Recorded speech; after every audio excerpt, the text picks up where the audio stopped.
Follow us sa aming bagong channel na Aswang Confessions. Kita-kits, don't forget Aswang Confessions.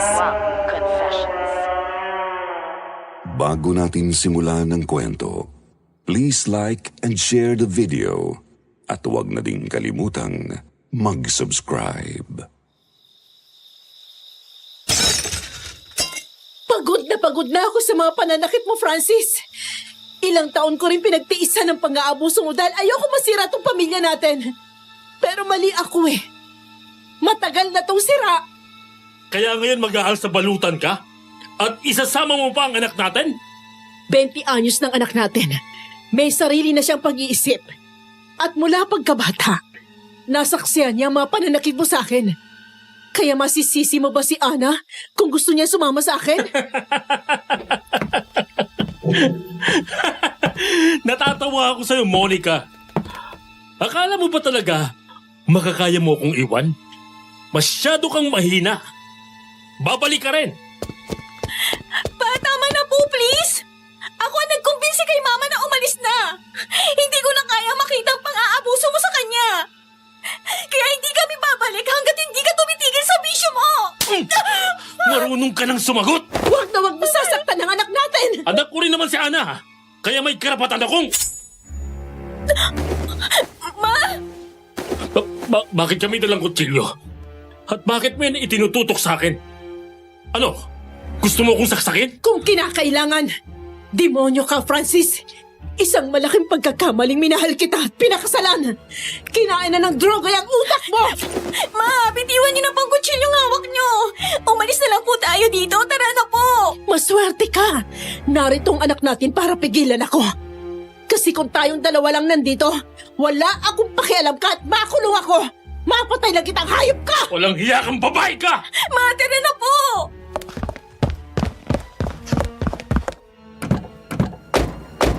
Mag-seatbelt ka.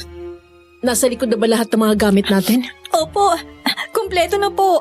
Saan po ba tayo pupunta? Doon muna tayo sa lola't lola mo. Sa Mindoro? Oo. Mas mabuti kung doon muna tayo.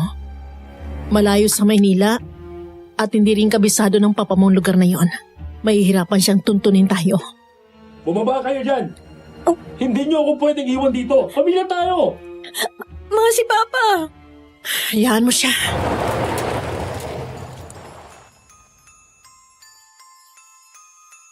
Magandang araw, Sir Jupiter, at sa lahat ng mga listeners ninyo dito sa Kwentong Takip Silim. Tawagin niyo na lang po akong Ana. Nakatira ngayon sa Pasig. Pero ang kwentong isi-share ko sa inyo ay nangyari sa Mindoro noong 20 anyos pa lang ako, taong 1997. Lumaki po ako na nakikita ang pang-aabuso ni Papa sa mama ko. Nalulung po kasi sa alak, sugal at pinagbabawal na gamot si Papa. Kaya naman ako na mismo ang nagkumbinsi kay Mama na iwan na namin si Papa dahil sumusobra na talaga ang pang-aabuso nito. Sir Jupiter, mula sa pagkabata ay mahina na ang puso ko kaya naman overprotective talaga si Mama sa akin kahit nung nagdadalaga na ako. Buong akala ko po ay magkakaroon na kami ng panibagong simula sa Mindoro. Pero kabaliktaran po ang nangyari. Dahil ito pala ang simula ng mas madilim na parte ng buhay namin.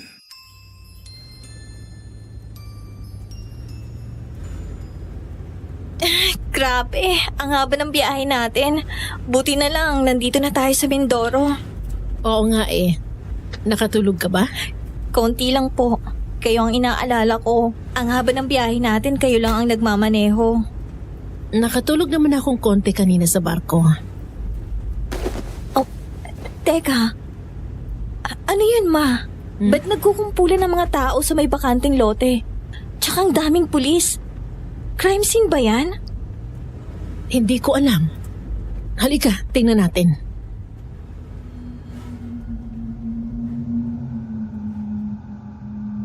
Ipinarada ni Mama sa tabi ng kalsada ang kotse. Pagkatapos ay sabay kaming bumaba para tingnan kung ano ang nangyayari. Sobrang daming tao kaya hindi namin agad nakita kung ano ang pinagkakaguluhan nila. Ilang saglit lang ay nakahanap din kami ng pwesto kung saan kitang-kita kung ano ang pinagkakaguluhan ng mga tao. Nagulantang po kami nang makita ang nilalangaw na bangkay ng isang dalagita. Wala na itong mga mata. Nakabukas ang bibig, wakwak ang tiyan at halos wala nang natira sa lamang loob nito. Naliligo rin ito sa sariling dugo na unti-unti nang natutuyo. Sinong may gawa nito?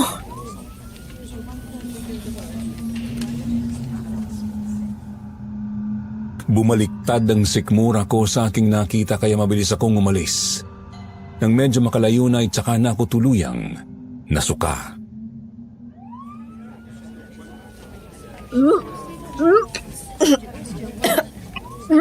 Anak, hindi na tayo dapat huminto pa dito. Sino kaya may gawa nun, Ma? Ay naku, wag mo nang isipin. Hayaan na lang natin mga pulis ang mag-imbestiga. Halika na, alis na tayo. Babalik na sana kami sa kotse nang bigla akong mahilo. Muntik na akong matumba pero mabuti na lang at nasalo ako ni Mama. Isang lalaki naman po ang lumapit sa amin na nakakita sa nangyari at agad na sumaklolo. Miss, okay ka lang? Oo, okay lang ako. Salamat.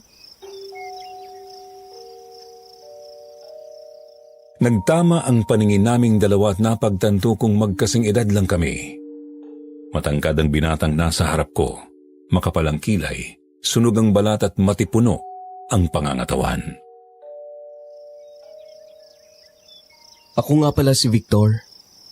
Maraming salamat, Victor, sa concern mo.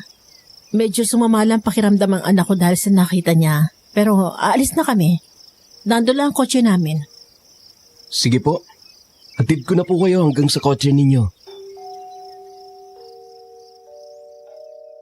Tinulungan ni Victor si Mama na alalayan ako hanggang sa nakarating kami sa kotse. Halatang natuwa si Mama sa pinakita niyang kabaitan sa amin. Ibang-iba po siya sa mga lalaking nakilala ko sa Maynila. Salamat ulit, Victor, ha? Walang anuman po. Mga dayo po ba kayo rito? Laking Mindoro ako. Dito rin nakatira mga magulang ko. Itong anak ko naman si Ana, laki Maynila. At bata pa siya nung huling beses siyang nakapunta rito. Ganun po ba? Siguro ngayon niyo lang din po nalaman ang mga nangyayari dito sa probinsya. May killer ba dito? Hindi lang basta killer, kundi aswang. Aswang? May aswang pa ba sa panahon ngayon? 1997 na. Nandito pa rin po sila, naghahasik ng lagim. Sa katunayan, marami na ang natagpo ang patay nitong mga nakalipas na buwan dahil sa aswang. Ako po mismo ay nakaengkwentro na ng aswang. Talaga? Oo. Isa kasing albularyo ang lolo ko. May mga ginagawa siyang pangontra sa aswang. At ako naman ay kasapi sa isang grupo ng mga kalalakihan na tumutugis ng mga aswang. O sige, Victor, alis na kami. Mahaba pa kasi ang biniyay namin at gusto na rin namin magpahinga. Sige po, mag-iingat kayo. Salamat, Victor. Paalam.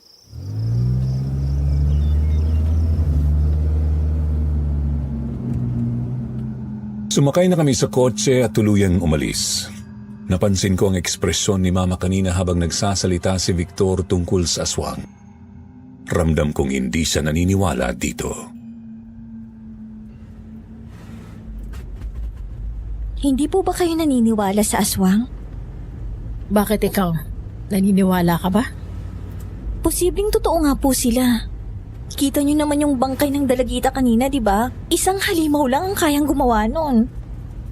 Kayang-kayang gawin yun na isang serial killer, anak. Tsaka, di naman totoo ang mga aswang. Gawa-gawa lang sila ng mga matatanda para gawing panakot sa mga bata.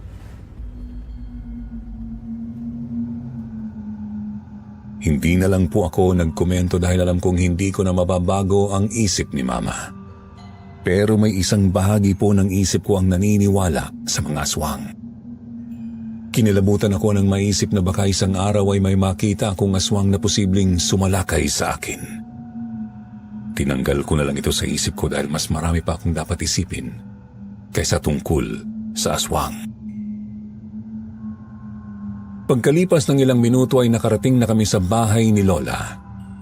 May karinderya po sila sa harap mismo ng bahay at dito namin naabutan si Lola na nakaabang sa amin. Nagyakapan sila ni Mama at pagkatapos ay ako naman ang niyakap niya ng mahigpit. Ilang beses ko nang nakita si Lola dahil minsan ay binibisita naman niya kami sa Maynila. Pero mula nung nagbukas siya ng karinderya ay naging masyado na siyang abala at hindi na gaanong nakakabiyahe. Yang pasasabukha, si Francis ba ang may gawa niyan? Ma, baka pwede pong wag na natin pag-usapan. Ewan ko ba sa'yo? Bakit ngayon mo lang naisip iwanan ang asawa mo? Ang tagal mong nagtiis. Ni hindi ka nga namin pinapadapuan ng langaw nung bata ka pa. Tapos magbubuhatan ka lang ng kamay ng magaling mong asawa. Ma naman eh. Naku, apo. Alam mo ba nung tumawag ang mama mo sa akin nung nakaraang linggo para sabihin ang lahat sa akin?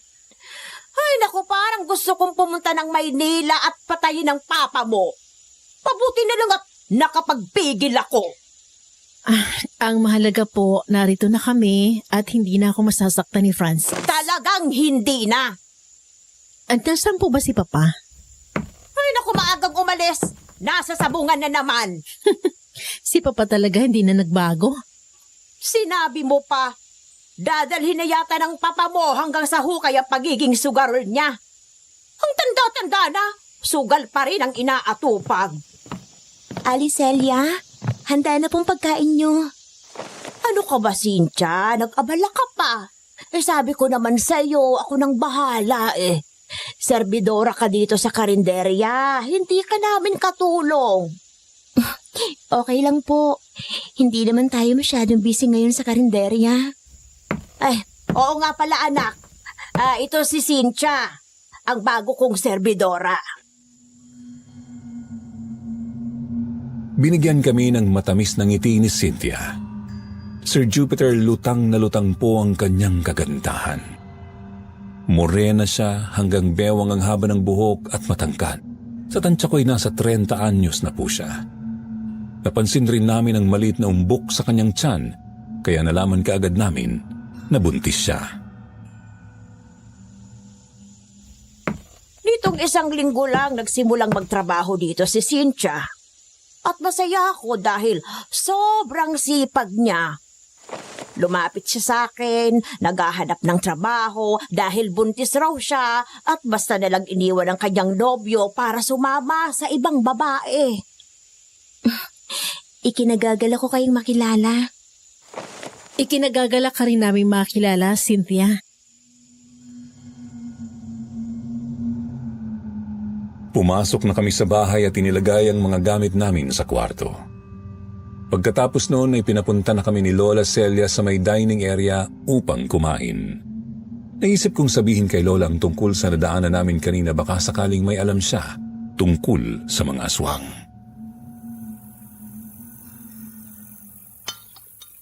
Ma naman, pati ba naman kayo naniniwala sa mga aswang-aswang na yan? At bakit naman hindi? Totoong may mga aswang, anak. Ilang buwan na nga silang naghahasik ng lagim dito eh. Ang dami na nilang biktima. Malay natin, baka may psychopath dito at hindi pa nahuhuli ng mga pulis. Anong psychopath? Aswang lang ang may kakayahang gumawa ng ganun kabrutal na krimen. Ay kaya kayong dalawa, mag-iingat kayo ha. Hanggat maaari, ay huwag na kayong lalabas paggabi na. At bago matulog, siguraduhin nyo ring nakalak ang mga pinto at bintana. Hindi tayo pwedeng magpakampante sa panahon ngayon. Delikado. Si Mama talaga oh. Hoy, wag mo nga akong pagtatawanan dyan ha.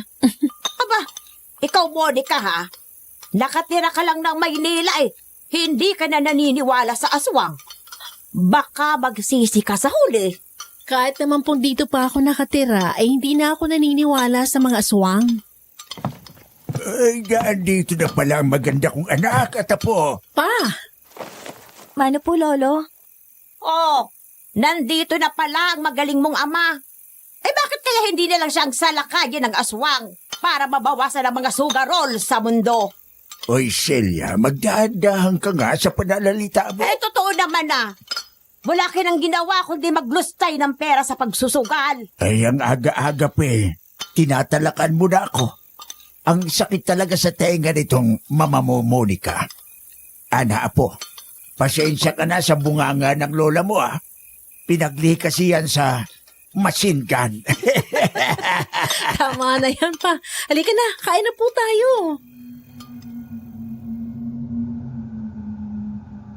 Pagkatapos kumain ay umalis na naman si Lolo Temyong para pumunta sa sabungan.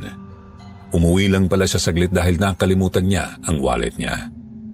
Pero nakita niya kami kaya kumain muna siya kasama kami. Narinig ko ang pag-uusap nilang dalawa ni Mama. Nagre-reklamo si Lolo sa bunganga ni Lola Celia. Pero ang sabi ni Mama, ganun raw talaga pag tumatanda na. Nagtawanan sila pagkatapos noon. Sir Jupiter, nakita ko kung gaano ka-close silang dalawa sa isa't isa at bigla kong nakaramdam ng inggit. Sana ganun rin kami ni Papa. Pero hindi kami nagkaroon ng pagkakataong maging close dahil masyadong nakatuon ang isip niya sa pagbibisyo. Sige na anak, magpahinga ka na. Gabi na, sigurado ako napagod ka kakatulong kanina sa karinderya. Medyo nakakapagod nga po. Pero nag-enjoy naman ako. Tsaka masaya rin kasama si Cynthia. Oo, tama ka. Maganang loob ko sa kanya. Kayo po, Ma. Kumusta kayo? Ako? Mukha ba ako hindi okay? Mama naman, maglulukuhan pa ba tayo? Kilala ko kayo. At saka alam ko namang hindi madali ang lahat ng to sa'yo. Sa kabila ng pang-aabuso ni Papa, alam ko namang mahal mo pa rin siya. At hindi madaling iwan ang isang taong mahal mo para gawin ang tama. Tama ka.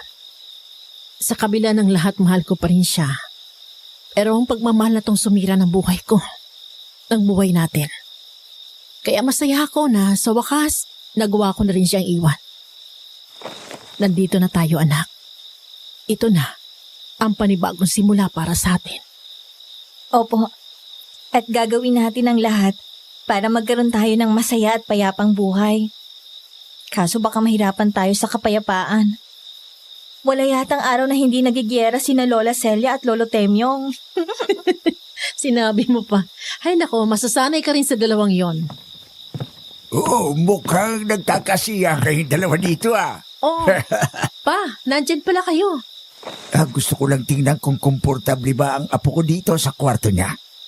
Opo, Lo. Maluwang tsaka maaliwalas po itong kwarto ko. Oh, mabuti naman kung ganon. Huwag ka mag-alala po, ha? Aalagaan ka namin dito. Ako na ang tatay yung ama mo. Binalas ka lang talaga sa ama mo. Pa, Oh, bakit? Totoo naman, ah. Huwag lang talagang magkakamaling pumunta dito ang magaling mong asawa. Hindi ako magdadalawang isip na patayin siya. Iitaking ko siya. itak talaga? Abay, oo naman. Puputulan ko siya ng leg. Si Lolo talaga, oh. Oy, huwag kang tumawa. Seryoso ako. Akala mo ba'y ang Lola Celia mo lang ang matapang dito? Ay di hamak na mas matapang ako. Oo na. Matapang ka na kung matapang pa. Lumabas na tayo dito at nang makapagpahinga na si Ana. Good night, anak. Oo, sige. Good night, apo. Good night po. Pagkalabas ni na Mama at Lolo ay kagad na akong natulog. Mabilis po akong hinila ng antok dahil sa pagod. Ang dami kasing nangyari sa araw na yon. Pero nagising ako ng bandang 2:00 ng madaling araw nang may marinig akong kakaibang mga kaluskos sa labas ng bahay. Ano yun? Dahan-dahan akong bumangon at naisip kong sumilip sa isang maliit na butas sa bintana. Makikita mula doon ang likurang bahagi ng bahay na puro mga naglalakihang kahoy. Madilim po doon at nasisinagan lang ng liwanag ng buwan. Pero napasinghap ako sa napansin kong nakatayo doon. Diyos ko! Nakita ko ang isang babae na may napakahabang buhok. Matalim ang mga mata at kulubot ang balat. Pero mas lalo akong kinilabutan nang inilabas niya ang kanyang napakahabang dila. Aswang! Bigla na lang tumakbo ang aswang papunta sa kagubatan. Hindi ko masyadong nakita ang paggalaw niya dahil sa sobrang bilis ng kanyang kilos. Dahil sa takot ay kagad akong bumalik sa pagkakahiga at ng talukbong ng kumot. Hindi ako gumawa ng kahit anong ingay. Kahit na nakita kong lumayo na ang aswang, natatakot pa rin akong magpakakampante. Paano kung nakita pala ako nito at naghahanap lang ng magandang tiyempo para sumalakay? Hindi na po ako muling nakatulog hanggang sa nag-umaga. Kinabukasan ay ikinwento ko kina mama ang tungkol sa nakita ko kagabi habang kumakain kami ng agahan. Bakas ang gulat sa mga mukha nila nang marinig ang sinabi ko.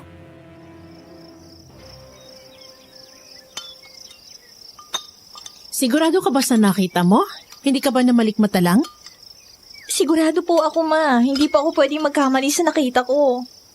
Babaeng aswang baka mo ang nakita mo. Opo. Napakahaba ng buhok niya. Kumikilos ito na para bang isang sandata. Tapos ang haba rin ng dila niya.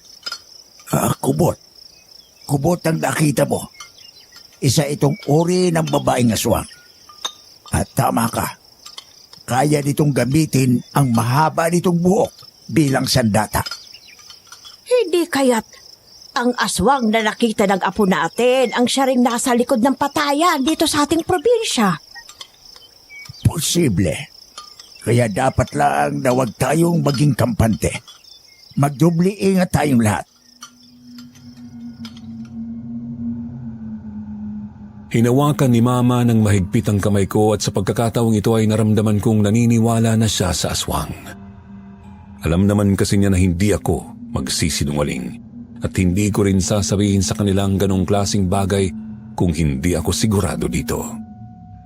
Sa kabila ng takot ay pinilit pa rin po naming mamuhay ng normal. Palagi akong tumutulong sa karinderya ni Lola. Nagsiserve ako ng mga pagkain. Naglilinis ng mesa at naghuhugas rin ng mga pinggan. Si mama naman ay tumutulong rin sa pagluluto ng mga ulam. Magaling pong magluto si mama kaya hindi nakakapagtaka na maraming customers ang nagustuhan ang luto niya. Lalong pumapatok itong karinderya dahil sa luto mo. Ang galing mo pala talagang magluto. Nagmana ka sa mama mo. Nako, salamat. Nakakahiya naman. May hidden talent po talaga tong si mama sa pagluluto. Kaya nga ang dami kong nakakain pag siyang nagluluto eh. Asus, bulera. Ang ganda-ganda mo talaga, Ana. Hindi ako nagsasawang tingnan ng mukha mo. Para kang isang prinsesa. Ate Cynthia naman, nakakahiya. Pero salamat po. Hindi. Totoo ang sinasabi ko. Alam mo, sana babae itong anak ko. At sana ay maging kasing ganda mo siya. Hindi kaya't pinaglilihaan mo itong apo ko, Cynthia. Abay, hindi rin naman kita masisisi. Sa ganda ba naman ng batang to, malaanghel ang mukha, makinis, kutis, porselana. Tama po kayo. Baka nga pinaglilihaan ko tong si Ana. Nginitian ako ni Ate Cynthia habang nakatitig siya sa mukha ko. Sir Jupiter, bukod sa naaasiwa ko dahil hindi naman ako sanay tumanggap ng papuri, hindi ko po maipaliwanag kung bakit biglang bumigat ang pakiramdam ko. Bakit parang may mali? Pero bago pa ako makapag-isip ay biglang may dumating na lalaki at lumapit kay Lola. Nagkasalubong ang mga mata namin. Bahagya siyang ngumiti at nag-iwas ng tingin na parabang nahihiya sa akin. Hindi ko naman maintindihan kung bakit. Ay, salamat. Sa wakas ay narito na rin ang mga pangontra sa aswang na hiningi ko. Ay, pakisabi sa lolo mo, salamat ha. Malaking tulong to.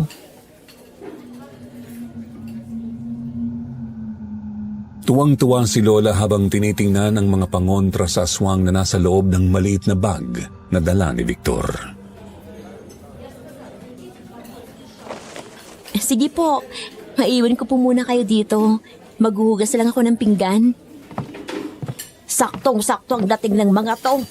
Alam mo ba, kagabi, may nakitang apo ko na aswang doon sa likod ng bahay namin. Isang kubot yatang nakita niya eh. Kubot? Parang matagal na akong walang naririnig na kubot dito sa atin ha. Malay natin, baka dayo ang aswang na yon.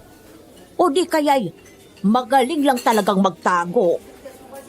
Ay, siya nga pala iho. Ito ang anak kong si Monica.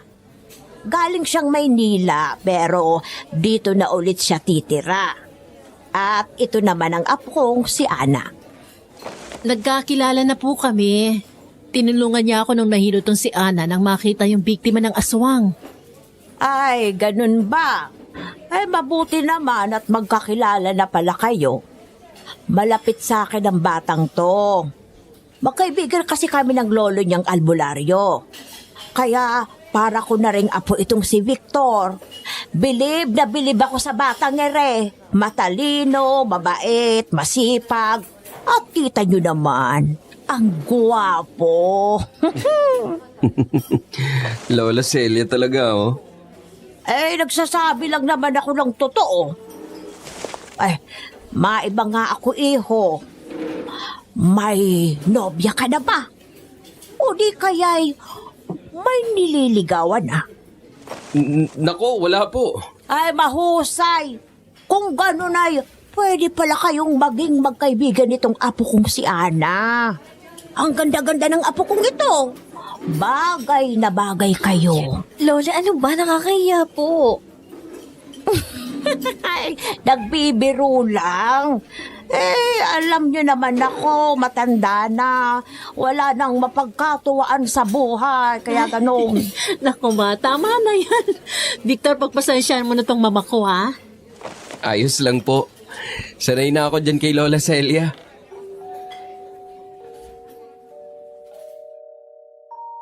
Muling nagtama ang mga mata namin ni Victor. Kagaya kanina, siya na naman ang unang nag-iwas ng tingin.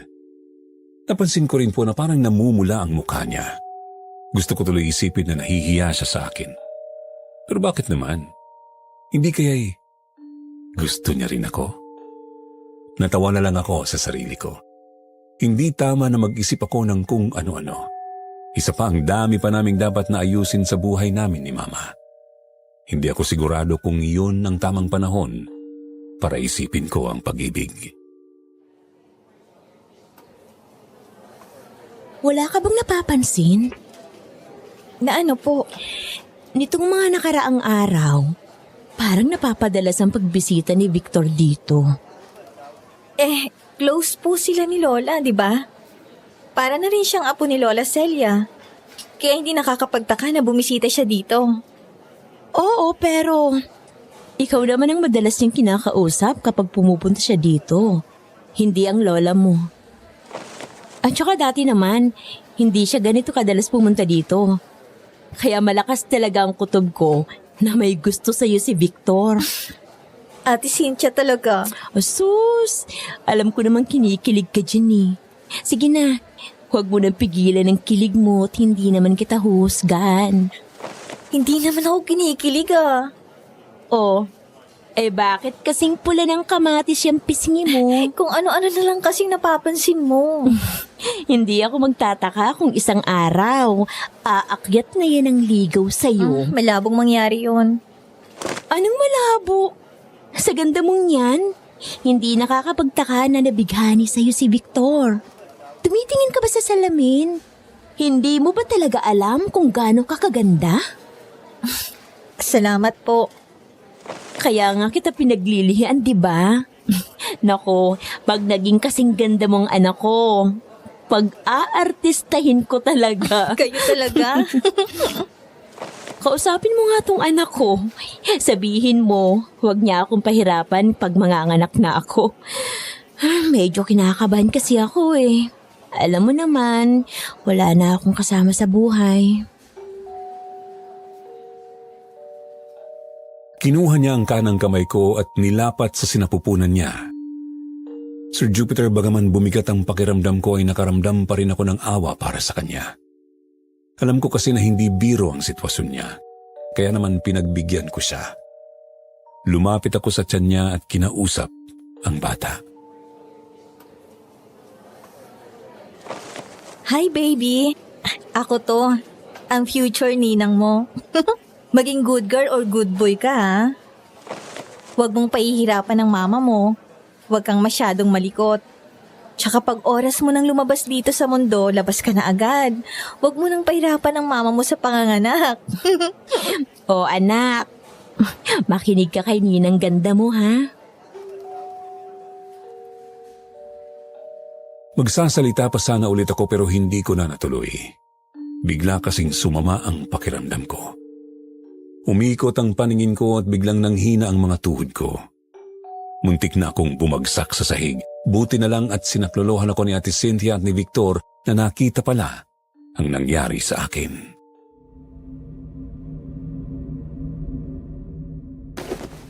Ana, anong nangyayari sa'yo? Nahihilo ako. Bubuhatin na kita. Halika, ipapasok na kita sa bahay ninyo. Pagkagising ko ay nakahiga na ako sa kama ko sa loob ng kwarto ko. Unang bumungad sa akin ang nag-aalalang mukha ni na mama at lola. Nakita ko rin ang isang matandang lalaki na nakatayo sa may paanan ng kama ko. Anak, kumustang pakiramdam mo? Medyo maayos na po. Gano'ng katagal na po ba akong natutulog? 2 oras. Tinawag namin si Mang Delphine, ang lolo ni Victor. Ngumiti sa akin ang matanda at pagkatapos ay may inabot na tasa sa akin. Tiningnan ko ito at napansin naman nilaw-nilaw ang tubig doon at may mga dahon pa na lumulutang.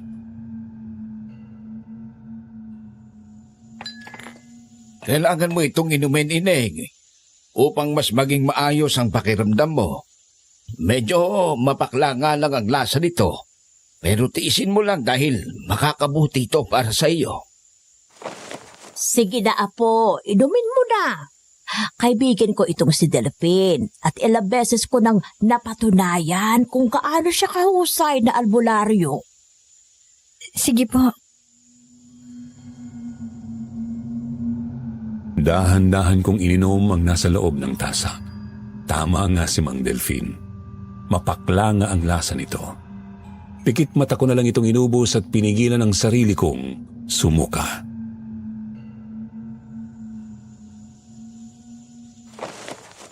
Ano po bang nangyari sa akin? Mukhang may isang nilalang na nagkaroon ng interes sa iyo. Sa ngayon, masyado pang maaga para matukoy ito. Hindi ko pa alam kung isa ba itong engkanto, ligaw na kaluluwa, aswang, duwende o ano. Pero kailangan mong magdoble ingat, Ineng. Kinilabutan ako sa sinabi niya. Wala naman akong napansin na may masamang nilalang sa paligid ko. Ang naalala ko lang ay magkausap kami ni Ate Cynthia at inilapit ko ang mukha ko sa kanyang sinapupunan para kausapin ang anak niya. Pagkatapos ay bigla na lang sumama ang pakiramdam ko.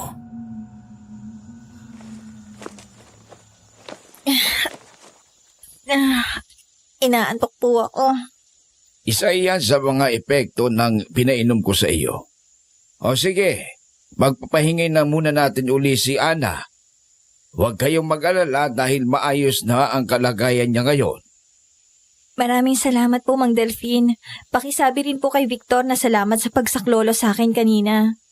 Ay makakarating, Ineng. Salamat po, Mang Delphine, ha?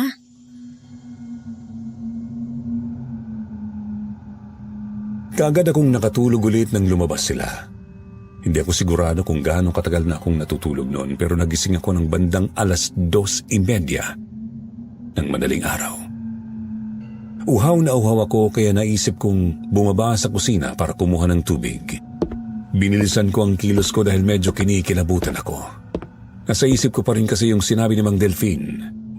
Pagkatapos kong uminom ng tubig ay babalik na sana agad ako sa kwarto pero natigilan ako nang marinig kong may nag-uusap sa labas ng kusina. Naisip kong sumilip at nagulat ako nang makita sina Lolo Temyong at Ate Cynthia na nag-aaway. Hinaan mo sabi ang boses mo eh. Gusto mo bang magising sila at marinig tayo? Siguro, mas mabuti pa nga na malaman nilang totoo para matapos ang lahat ng to. Nababaliw ka na ba? Hindi ka talaga nag-iisip. Bakit? Ginusto mo rin naman to, ah? Nag-isip ka ba bago mo ako pinatulan at binuntis? Si Lolo ang ama ng dinadala ni Ate Cynthia. Tumahimik ka nga. Gusto mo ba talagang mapahamak tayong dalawa? Eh, sa tingin mo pa, sasantuin ka ng asawa ko pag nalaman niya ang sikreto natin. Pero pagod na akong itago ang katotohanan. Pagod na akong magpanggap dito. Akala ko ba gusto mo ko?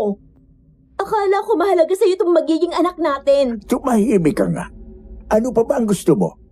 Hindi naman kita pinabayaan na. Gusto mo bang iwan ko pa ang pamilya ko para sa'yo? Alam mo namang hindi yan pwede. Kulang pang binibigay mo sa akin. Hindi naman talaga pagmamahal mo ang habol ko eh. Ang pera mo. Di ba nangako ka sa akin na gagawin mong maginhawa ang buhay ko?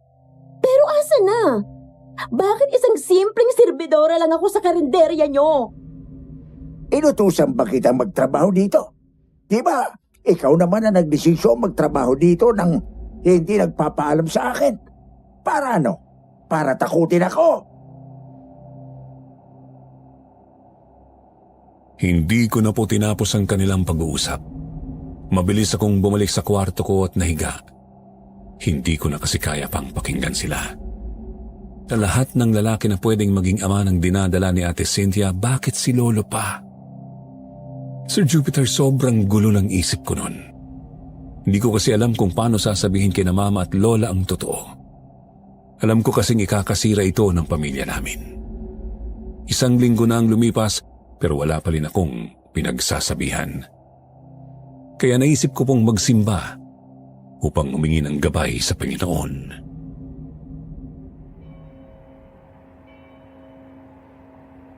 Lord, gabayan niyo po ako upang magkaroon ng lakas ng loob na gawin ang tama.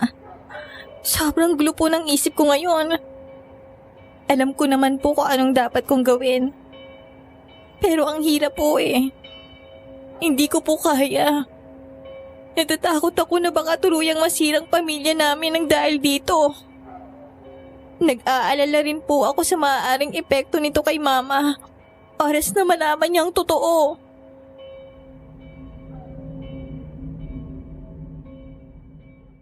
Pagkatapos kong magdasal ay gumaan kahit papaano ang aking pakiramdam.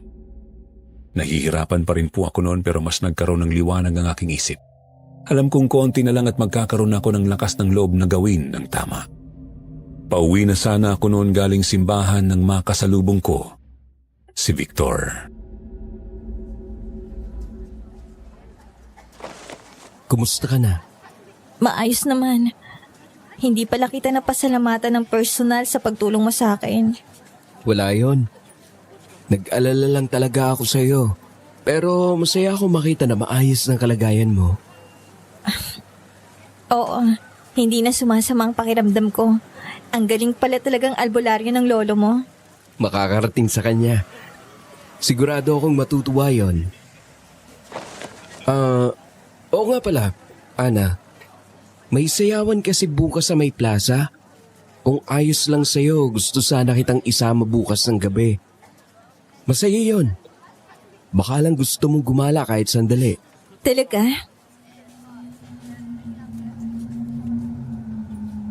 Medyo nakaramdam po ako ng hiya noon.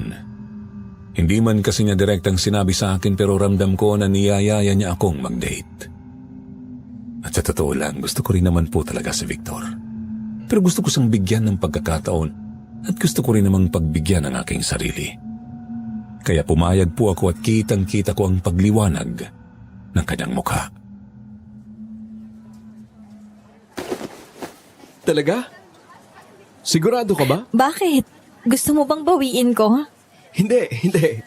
Yun naman pala eh.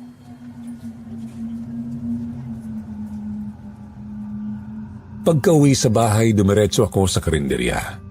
Hinanap ko agad si Mama para magpaalam sa kanya tungkol sa lakad ko bukas ng gabi. Pero si Ate Cynthia agad ang sumalubong sa akin. Umalis sila ng lola mo kanina pa. May pupuntahan daw na kaibigan. Ganun ba?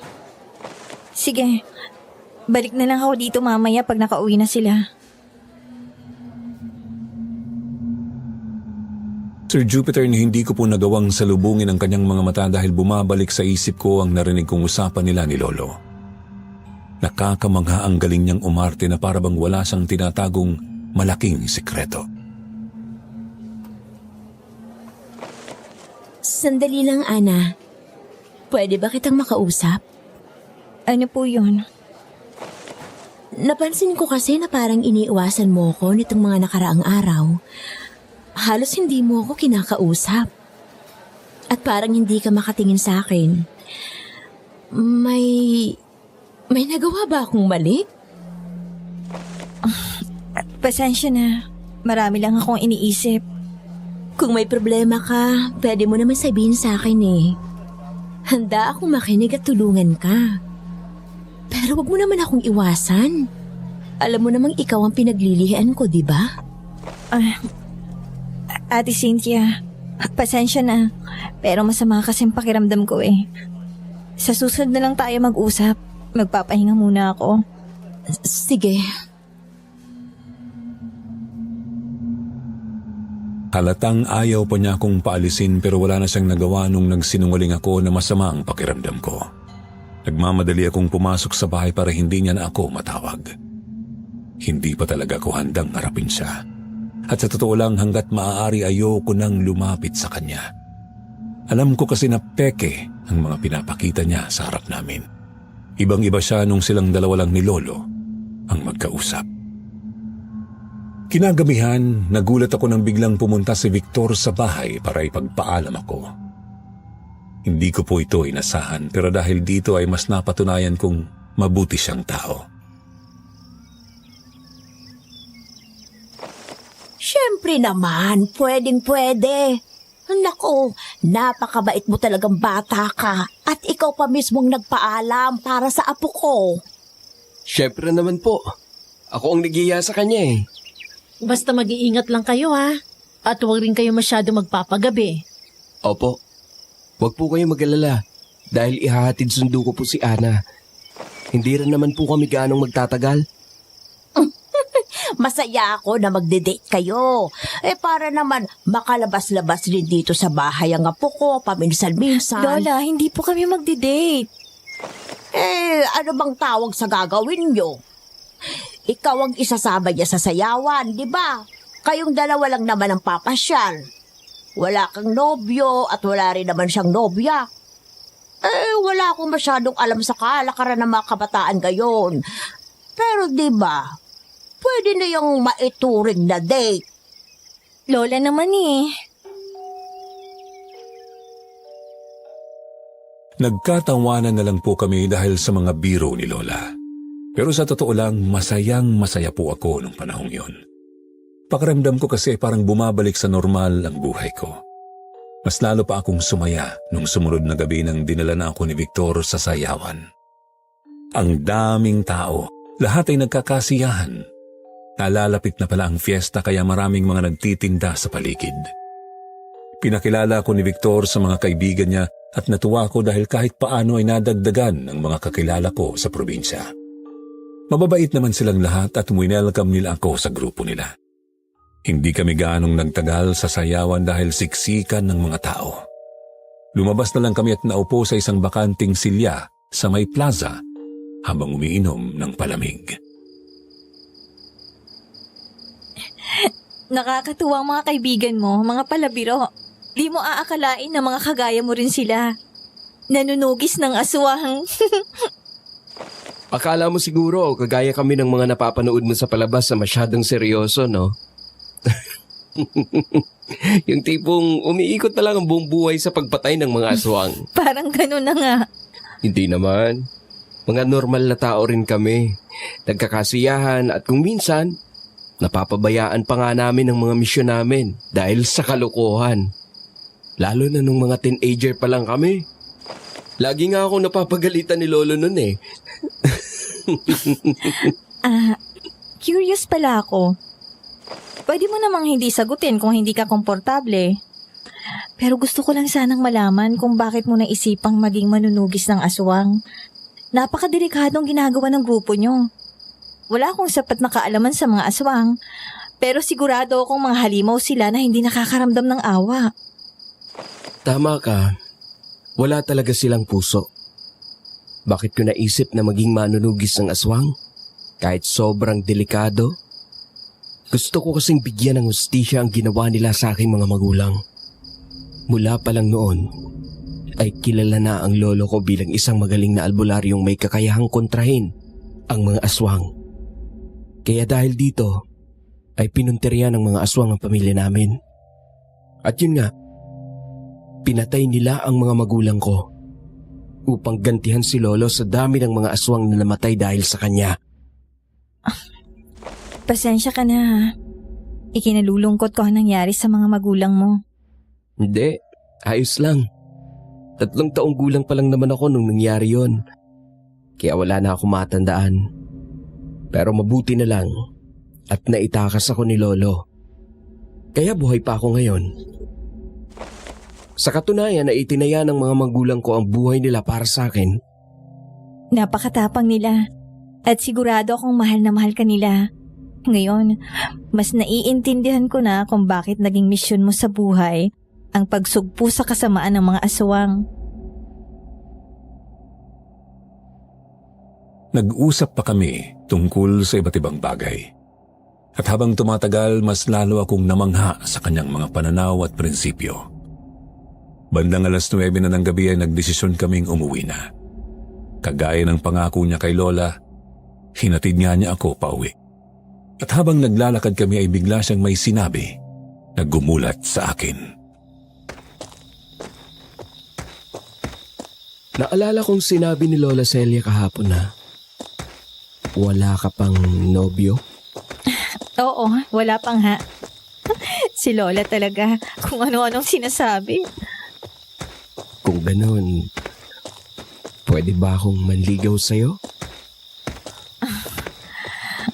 Mukha ka namang matinong tao, tsaka mabait ka rin at disente. Kaya wala akong nakikitang masama kung maniligaw ka sa akin. Talaga? Salamat, Ana. Pangako ko sa'yo, hindi mo to pagsisisihan. Anak, Oh, Papa, nasaan ang mama mo? paano niyo po kami nahanap? Mahalaga pa ba yun? Bakit parang hindi ka masaya na nandito ako? Dahil alam kong hindi pa rin kayo nagbabago. Sinasagot mo na ako ngayon? Yan bang natutunan mo sa magaling mong ina? Pa, please, hayaan mo na lang kami. Tahimik ng buhay namin ngayon. Kinukonsenti mo pa talaga ang mama mo sa kaibangan niya? Sinisira niyong 2 pamilya natin. Kayo po ang sumira sa pamilya natin. Sinira tayo ng bisyo mo. Akmang sasampalin sana ako ni Papa pero kaagad na humarang si Victor para protektahan ako. Sir, mawalang galang po. Huwag niyo pong sasaktan ang anak ninyo. Sino ka ba? Bakit ka ba nakikialam dito? Kaibigan po ako ni Ana. Kaibigan ka lang naman pala eh. Ako, ama niya ako. Kaya huwag kang makialam dito sa usapan namin. Anak, sino ba to? Manliligaw mo ba to? Kung oo, huwag mong sasagutin ha. Huwag kang papatol sa isang hamag na probinsyanong kagaya ng lalaking to. Wala ka namang mapapala dito eh. Huwag niyo naman po akong insultuhin. At bakit may angal ka? Paano ba? Nagulat po ako nang bigla na lang sinuntok ni Papa sa Victor dahilan para matumba ito. Hindi pa nakontento si Papa at muli na naman niya itong sinugod pero sa pagkakataong ito ay napuno na si Victor at lumaban na. Tama na! Tumigil na kayo! Ano ba? Takbo! Bilis! Takbo! Bigla pong huminto si Victor at nanlaki ang mga mata. Sinundan ko ang tinitingnan niya at laking gulat ko nang makakita ng isang aswang na nasa likod ni Papa. Ito mismo ang aswang na nakita ko sa likod ng bahay namin. Isang babaeng aswang na kasing kulay ng putik ang balat, matalim ang mga mata nito at mahaba ang mga kuko. Pero mas kapansin-pansin ang napakahaba nitong buhok na tila may sariling buhay kung kumilos. Papa! Pumulupot sa katawan ni Papa ang buhok ng aswang. Sinubukan niyang manlaban pero sadyang malakas ito sa kanya. Bitiwan mo siya! Tulong! Tulungan niyo ako! Sinubukang tumulong ni Victor pero wala rin siyang nagawa. Mabilis na kasing hinila ng aswang si Papa at dinala sa madilim na kagubatan. Tulong! Tulong! Si Papa! Tulungan natin siya! Wag! Hindi ka pwedeng sumunod sa kagubatan. Masyadong delikado. Pero... Halika, ihahatid muna kita sa inyo. Pagkatapos ay tatawagin ko ang mga kasamahan ko. Kami na ang pupunta sa kagubatan. Tara, bilisan na natin! Pagka-uwi sa bahay ay kagad kong sinabi kina Mamang tungkol sa nangyari. Mabilis namang umalis si Victor para tawagin ang kanyang mga kasamahan. Mag-iingat kayo! Kayo rin. Huwag kayong lalabas ng bahay. Ang lakas rin naman talaga ng loob ng magaling mong asawa na pumunta dito. Pagkatapos ng mga pang-aabuso niya sa iyo. Sinundan ka pa niya dito sa probinsya. Pa, hindi na po yan mahalaga sa ngayon. Hindi niyo po ba narinig ang sinabi nila? Kinuha ng aswang si Francis at dinala sa kakahuyan. Oo, galit ako sa asawa ko at wala na rin akong planong balikan siya. Pero hindi ko naman gustong mamatay siya o malagay sa peligro ang buhay niya. Baka ito na ang karma sa lahat ng kasamaang ginawa niya sa iyo. Pwede ba, Temyong? Tumahimik ka na lang. Hindi ka nakakatulong Tama lang ang nangyari sa kanya. Mas mabuti pang mamatay na ang walang kwentang lalaki yon. Anong klaseng lalaki ang kayang saktan ang asawa niya? Bakit, Lo? Hindi ba't sinasaktan niyo rin naman si Lola?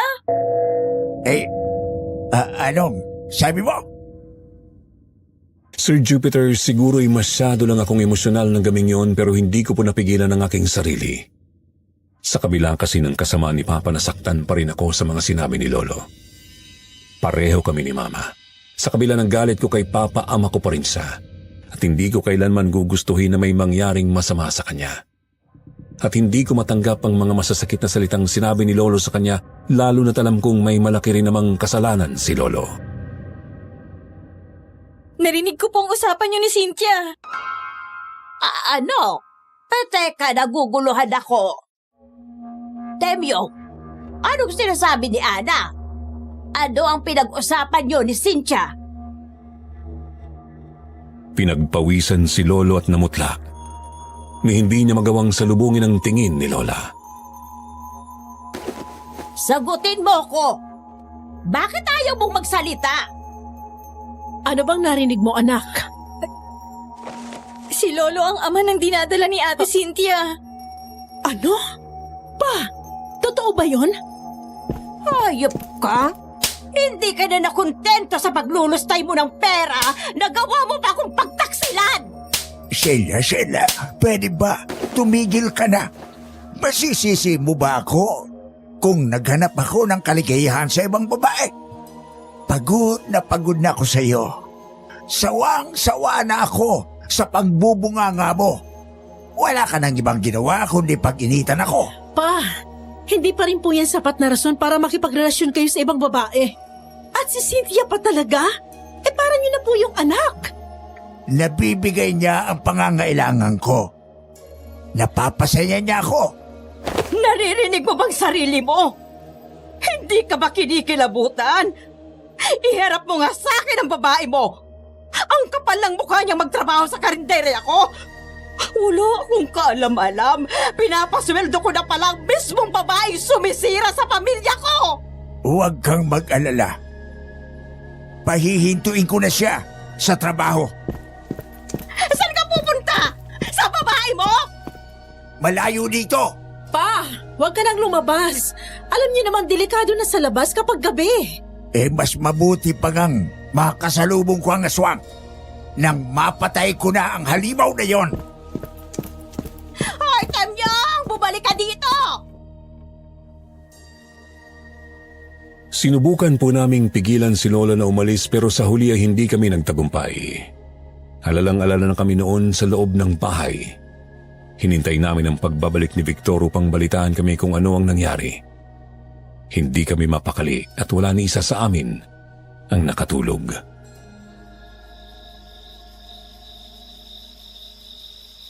Ma, patawarin niyo po ako. Hindi ko po sinasadyang sabihin ang mga yun kanina. Nagdala lang po ako ng emosyon ko. Naiintindihan ko, anak. Dapat din naman namin malaman ang totoo. Tahimik naming pinagdasal ang kaligtasan ni Papa at ni Lolo Temyong hanggang sa sumapit ang 2:00 ng madaling araw at sa wakas ay nakabalik na rin si Victor. Victor, kumusta? Anong nangyari? Nahanap niyo ba si Papa? Patawad, Ana. Huli na ang lahat ng dumating kami. Wala na ang papa mo. Hindi na rin namin nahanap ang aswang. Diyos ko! Wala na si Francis!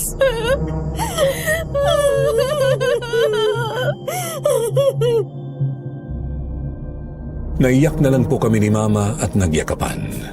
Sobrang bilis ng mga pangyayari ng gabing yun. Hindi ko inasahan na susundan kami ni Papa sa probinsya. At higit sa lahat, hindi ko inasahang mawawala siya sa amin sa napakabrutal na pangyayari. Wakwak na raw ang katawan ni Papa nang maabutan ni na Victor sa gubat. Ang mga kasama niyang nagligpit ng katawan nito habang siya naman ay nagmamadaling pumunta sa bahay para ipaalam sa amin ang nangyari. Kinabukasan ay inilibing na namin kaagad si Papa.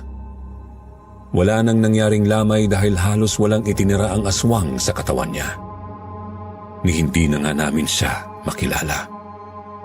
Sobrang sakit po para sa amin ang nangyari pero pinilit namin ang aming mga sarili na manatiling matatag. Sir Jupiter, kakauwi lang namin noon galing sa sementeryo nang maabutan naman namin si Ate Cynthia na nakatayo sa may karinderya.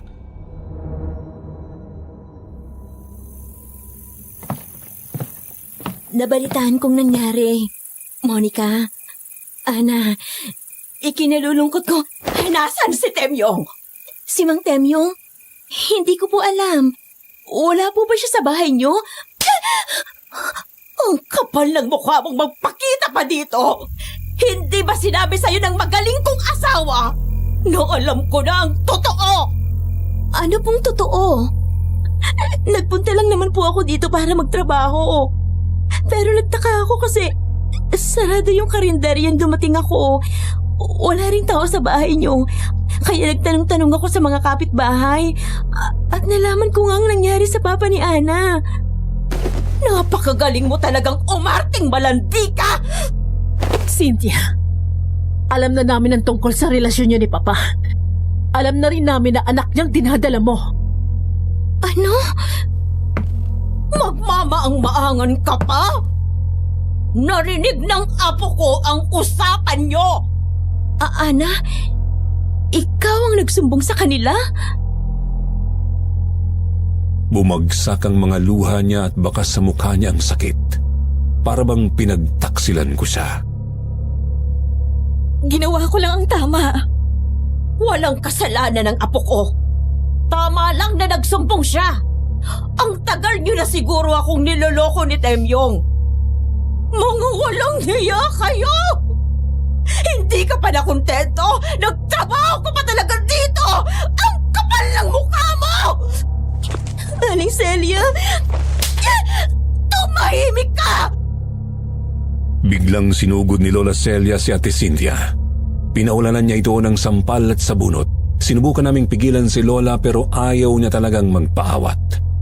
Bagaman may kasalanan si Ate Cynthia, hindi ko pa rin maiwasang mag-alala para sa kanya dahil buntis siya.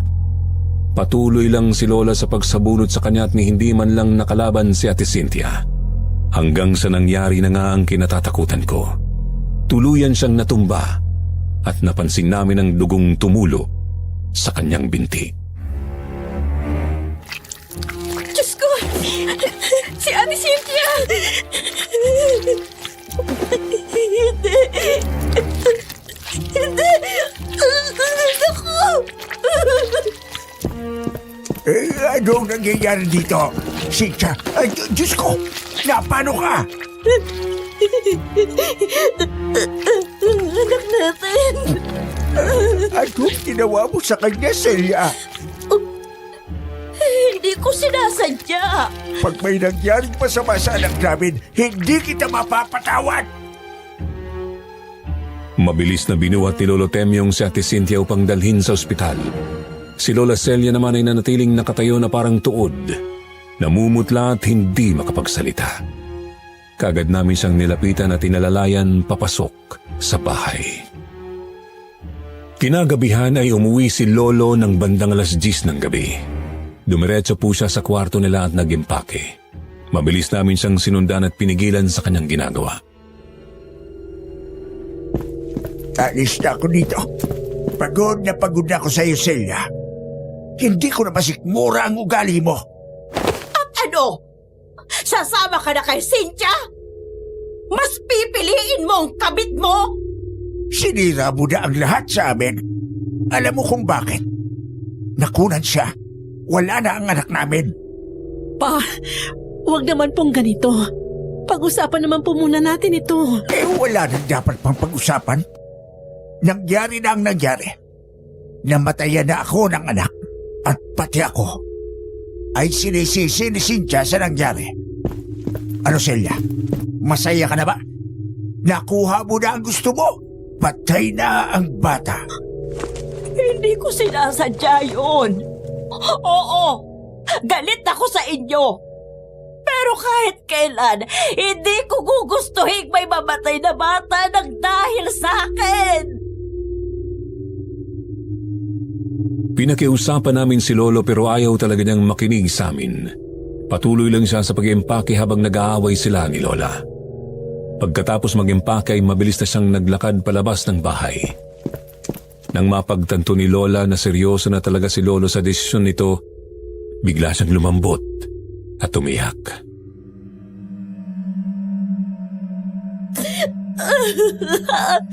Temyong, huwag mo namang gawin to sa akin. Huwag mo kaming iwan. Oo na, inaamin ko may mga pagkakamali rin ako sa pagsasama natin. Pero huwag mo naman akong iiwan. Ang tatanda na natin para dito. Buo na ang pasya ko. Hindi nyo na mababago pa ang isip ko. Pa, huwag kang umalis. Nakikiusap ako. Pasensya ka na, anak. Temyong! Sa huli ay wala na nga po kaming nagawa ng tuluyang lumayas si Lolo.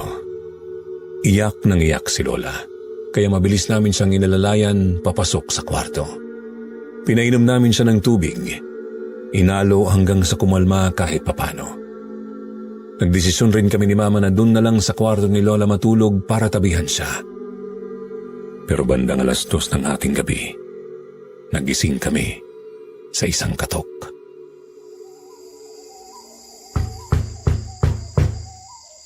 Ako na po, Ma. Hindi, sasamahan na kita. Sino yan? Ana, ako to. Victor? Victor, anong ginagawa mo dito ng ganitong oras? Naglilibot kasi kami ng grupo ko ngayon para tugisin ang aswang. At may nakita kami sa may talahiban.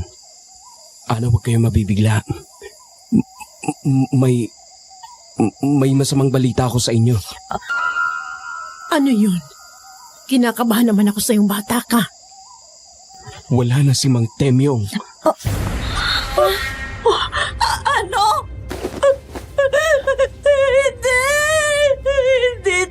yan. Victor, sigurado ka ba sa sinasabi mo? Opo. Natagpuan po namin siya na wala ng buhay sa may talahiban. Ayoko na lang pong idetalye ang estado ng bangkay niya nang matagpuan namin. Dahil lalo lang kayo masasaktan. Pero tiningnan ko pong maigi ang bangkay at sigurado akong si Mang Temyong po talaga ang nakita ko. Si Lolo, wala na siya. Sigurado akong kagagawa na naman ito ng aswang. Kailan ba kasi titigil sa paghahasik ng lagim ang mga halimaw na yan? Kalilibing lang ng asawa ko ngayon.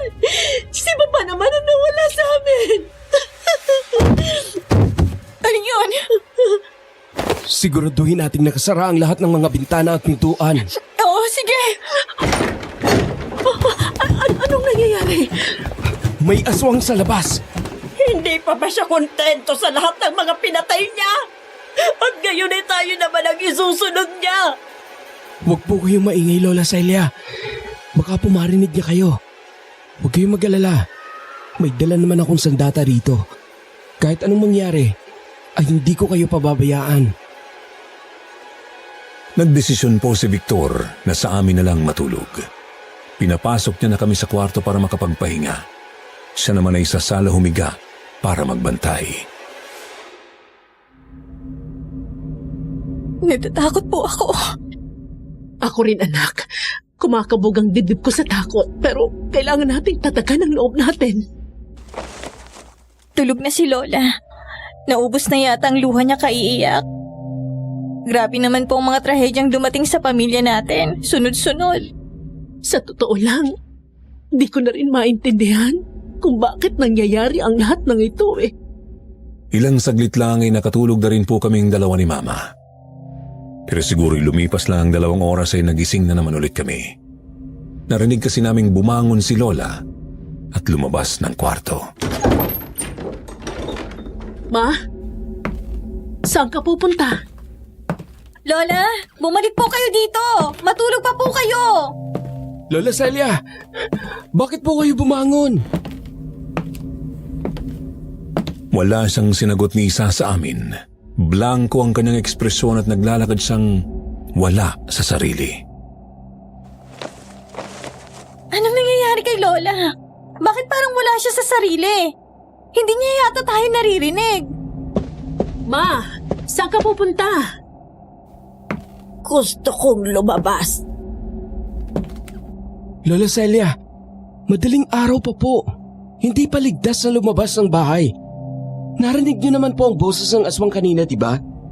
Maaaring nasa labas pa po ito at nagmamanman. Sabing gusto kong lumabas eh. Bakit ba ayaw niyo akong palabasin? Ma, ano namang gagawin mo sa labas? Hahanapin kong asawa ko. Hihingi ako ng tawad sa kanya. Luluhod ako kung kinakailangan. Lola, pakiusap, tama na po. Bumalik na po tayo sa kwarto. Bukas na bukas ay pupuntahan natin si Lolo. Aayusin natin ang pagpapalibing sa kanya. Hindi. Hindi papatay ang asawa ko. Buhay siya! Buhay! Bigla pong nawalan ng malay si Lola.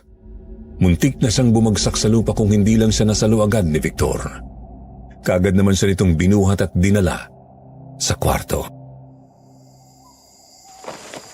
Anong gagawin natin? Hindi pa tayo pwedeng lumabas para humingi ng tulong. Bantayan muna natin siya ng maigi. Pagsikat ng araw, ay papupuntahin ko rito si Lolo. Matutulungan niya tayo. Sige. Salamat talaga, Victor. Wala ni isa sa amin ang natulog para magbantay kay Lola. Nag-aalala kasi kami na baka bigla na naman siyang magising ng wala sa sarili. Kinaumagahan ay maagang umalis si Victor para tawagin ang kanyang lolo. Pareho kaming hindi mapakali ni Mama habang naghihintay. Mabuti na lang at pagkalipas ng kalahating oras ay nakabalik na si Victor kasama ang lolo niyang si Mang Delfin. Sakto naman na nagising na rin si Lola Celia. Ano po bang nangyayari kay Mama? Bakit hindi siya nagsasalita at nakatingin lang sa kawalan? Kaninang madaling araw naman Nagpupumilit siyang lumabas ng bahay. Nasa ilalim ng itim na kapangyarihan ngayon, Cecilia. Ano po? Isang aswang na may kalaman sa itim na kapangyarihan ng kalaban natin ngayon. Bakit siya naman ito gagawin kay Mama? Ramdam ko ang nag-aapoy na galit ng aswang na ito sa iyong ina. Masyado itong makapangyarihan. Magsasagawa ako ng ritual upang itaboy ang sumpa. Pero tatapatin ko na kayo. Hindi ito magiging madali. At hindi ko rin maipapangakong magtatagumpay ako. Gawin niyo po lahat ng makakaya niyo para iligtas si Lola. Pakiusap po. Nagsagawa ng ritual si Mang Delfin. Pinausukan niya si Lola. May mga sinambit siyang salita na hindi namin maintindihan at may pinainom rin siya ditong tubig na hinaluan ng halamang gamot. Nakatulog si Lola pagkatapos noon. At umasa kami na paggising niya ay babalik na siya sa normal. Gabi na, pero hindi pa rin gumigising si Lola. Kanina pa siya tulog. Hayaan muna natin siya. Babalik na po ba siya sa normal paggising niya? Umaasa akong yan ang mangyayari pero kagaya ng sinabi ko kanina, hindi ako makakapangako sa inyo na gagana ang ginawa kong ritual. Masyadong malakas ang sumpa, pero hindi ako titigil. Kung kinakailangan kong sumubok ng ibang ritual at iba't ibang klase ng panggagamot, ay gagawin ko. Sir Jupiter, sa kasamaang palad ay hindi nga po nagtagumpay si Mang Delfin. Hindi sila umalis ni Victor sa bahay upang bantayan si Lola. Kasalukuyan kaming nasa kusina noon ng bandang 10:00 ng gabi. Nag-uusap kami habang umiinom ng kape sina Mama at Mang Delfin. Pinag-usapan nilang tungkol sa libing ni Lolo Temyong kanina. Pero natigilan kami ng biglang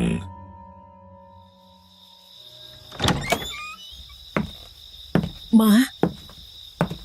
Celia, kumusta ang pakiramdam mo? Kailangan kong lumabas. Saan po kayo pupunta? Pahanapin ko si Cynthia. May kasalanan ako sa kanya. Pinatay ko ang anak niya. Kailangan kong humingi ng tawad. Lola, gabi na po. Hindi naligtas lumabas ng bahay. Bukas niyo na po gawin yan. Hindi. Hindi ko na ito maaaring ipagpabukas. Mabilis na tumakbo si Lola pero mabuti na lang at kaagad na naisara ni Victor ang pinto bago pa ito tuluyang makalabas. Ano ba? Hindi mo ba narinig ang sinabi ko? Palabasin mo ko! Anong nangyayari kay Mama? Hindi pa ba nawawala ang sumpa? Bakit wala na naman siya sa sarili niya? Mukhang hindi nga gumana ang ginawa kong ritual. Galit na galit si Lola nang hindi talaga namin siya pinalabas. At nagulat na lang po kami nang bigla siyang naging histerikal. Pinagtatapon niya ang mga gamit sa bahay. Palabasin niyo ko! Kailangan kong lumabas! Lola, tama na po! Sinubukan namin siyang pigilan pero nagulat kami sa ipinamalas na lakas ni Lola Celia. Tinulak na kaming dalawa ni Victor dahilan para pareho kaming tumilapon sa sahig. Lo, masyadong malakas si Lola Celia. Hindi pang karaniwan ang lakas niya at hindi namin siya makakayang pigilan. Mabilis kaming tumayo nang makita naming binubuksan ni Lola ang pinto. Tumakbo kami upang pigilan siya pero huli na ang lahat dahil tuluyan ang nakalabas si Lola. Kaagad namin siyang hinabol sa labas ng bahay pero natigilan kami nang makitang huminto si Lola at biglang lumuhod. Cynthia, patawarin mo ako! Hindi tumugon ang aswang. Nakatitig lang ang kanyang matalim na mata sa amin. Sigurado po akong ito mismo ang aswang na nakita kong kumuha kay Papa. Pero mas maliwanag ang paligid sa pagkakataong ito kaya mas nakita ko ang kanyang itsura. Nung una ay nagtaka ko kung bakit tinawag ni Lola na Cynthia ang aswang. Pero hindi nagtagal ay napansin ko na rin ang pagkakapareho ng kanilang itsura. Si Ate Cynthia nga! niyong mabuti ang itsura niya. Si Ate Cynthia nga ang aswang. Sa wakas ay napansin mo rin ako. At oo, tama ka. Isa nga akong aswang. At ang aswang na to ang tatapos sa mga buhay nyo. Tumigil ka na, Cynthia! Hindi ka magtatagumpay sa binabalak mo! Huwag kang makikialam dito, tanda! Patawarin mo ako! Pinatay mong anak ko. Kaya hindi kita mapapatawad! Abang nag-aaway sila, hindi namin namalaya na dahan-dahan na palang kumikilos si Victor. Nagkatinginan kami at sumenya sa akin na huwag akong mag-ingay. Sakto naman na gumalaw ang napakahabang buhok ng aswang. Pinupulupot ni Cynthia ang buhok niya sa katawan ni Mama. Sasakalin niya si Lola gamit ang kanyang buhok. Ate Cynthia, maawa ka, huwag mong gawin to. Nakikiusap ako sa'yo. Huli na ang lahat. Wala na kayong magagawa para pigilan ako. Katapusan na ng matandang to. Hindi!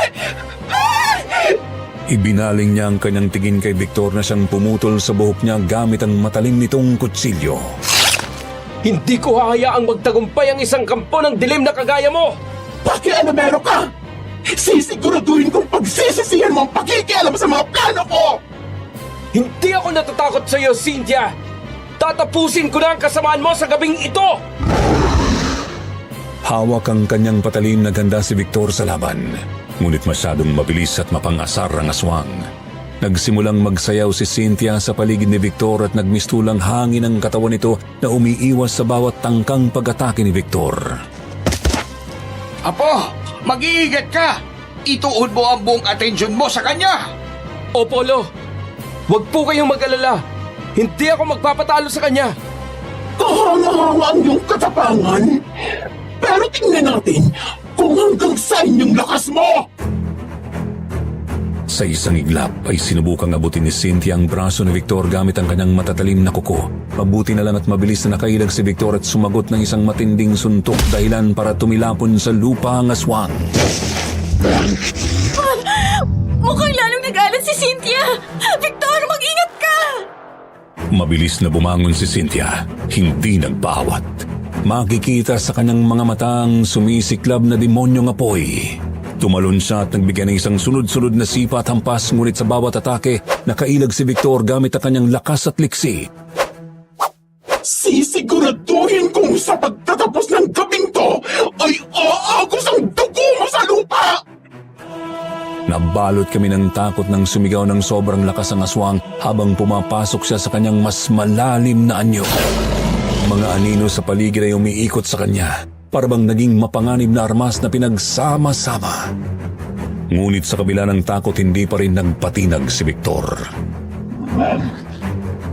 Apo, huwag kang matakot! Suot mo ang medalyon! Hinawakan ni Victor ang kanyang kwintas na medalyon. Sa hula ko ay sa itong anting-anting. Nagsimula siyang magdasal gamit ang isang lengguaheng hindi ko maintindihan. Anong ginagawa niya? Huwag kang mag-alala. Alam ng apo ko ang kanyang ginagawa. Itinuro ko sa kanya kung paano gamitin ang medalyon. Habang lalong nagdidilim ang paligid, pumulot ng lakas si Victor mula sa suot na medalyon. Tila kinuha naman ng aswang ang pagkakataong yun para umatake. Pero ang hindi niya alam, kahit nagdarasal si Victor ay hindi pa rin nawawala ang atensyon nito sa laban. Bago pa makalapit si Cynthia sa kanya ay sinalubong na niya ito ng kutsilyo. Tumama ito sa mismong tiyan ng aswang kung saan lumabas ang napakaraming dugo. Tumili si Cynthia at halatang hindi niya nakayanan ang nangyari. Hindi pa tumigil si Victor at paulit-ulit siyang sinaksak. Katapos ay kumuha pa ito ng buntot pagi at inihampas ng maraming beses sa nanghihinang aswang. Mamatay ka ng alimaw ka! Sir Jupiter, sa kabila ng nangyari ay hindi pa rin nagpasindak si Cynthia at pinilit na bumalik sa kanyang anyong tao. Ngunit ang kanyang anyo ay unti-unting naging malabo. Ang purong kayamanan ng kanyang kasamaan ay nagiging isang madilim na anino. Hindi ito maaari! Mabilis na hinalikan ni Victor ang kanyang medalyon at sa pagdinig sa mga tinig ng kanyang mga ninuno, siya'y tumayo ng matatag. Walang mas matatag sa puso ng isang tao. Tanggalin ang iyong sumpang dala ng dilim! Nasusunog si Cynthia! Oo, tuluyan na siyang maglalaho. Ana, tapos na ang laban. Napaluha ako at tumakbo palapit kay Victor para yakapin siya ng sobrang higpit. Sabay naman kaming napatingin kay Cynthia na unti-unting naging isang abo na basta na lang tinangay ng hangin. Ma! Lola! Bigla naman pong nawalan ng malay si Lola Celia. Mabuti na lang at nasa tabi niya lang si Mama para alalayan siya. Pinagtulungan namin siyang dalhin sa kanyang kwarto upang pagpahingahin. Huwag kayong mag-alala. Magiging maayos na ang lagay niya. Hindi ko na kailangang magsagawa pa ng ritual. Patay na si Cynthia. Kaya't wala na ring bisa ang kanyang sumpa. Salamat naman. Tama po si Mang Delphine. Pagkagising ni Lola ay nagbalik na nga siya sa normal. At hindi na niya maalala ang mga nangyari nung wala siya sa sarili. Pakiramdam raw niya ay galing siya sa isang mahabang tulog. Halos hindi nga siya makapaniwala nung kinuwento namin sa kanya ang mga nangyari. Nagdesisyon kaming ibenta na ang bahay sa Mindoro at bumalik sa Maynila kasama si Lola Celia. Habang inaasikaso namin ang pagbebenta sa bahay ay unti-unti rin po kaming nagkamabutihan ni Victor. Umabot rin kasi ng ilang buwan bago namin nabenta ang bahay. Kaya bago pa man kami bumalik ng Maynila, sinagot ko na si Victor. Tiniis po namin ang long-distance relationship sa loob ng 5 taon. Nang mamatay si Mang Delphine ay nagdesisyon na si Victor na sundan ako sa Maynila dahil wala na rin naman siyang ibang kasama sa buhay. At mula noon, hindi na kami naghiwalay. Hanggang sa ikinasal kami at nagkaroon ng 3 anak. Sana po'y nagustuhan niyo ang kwentong pinadala ko. Maraming salamat po sa pagkakataong ito.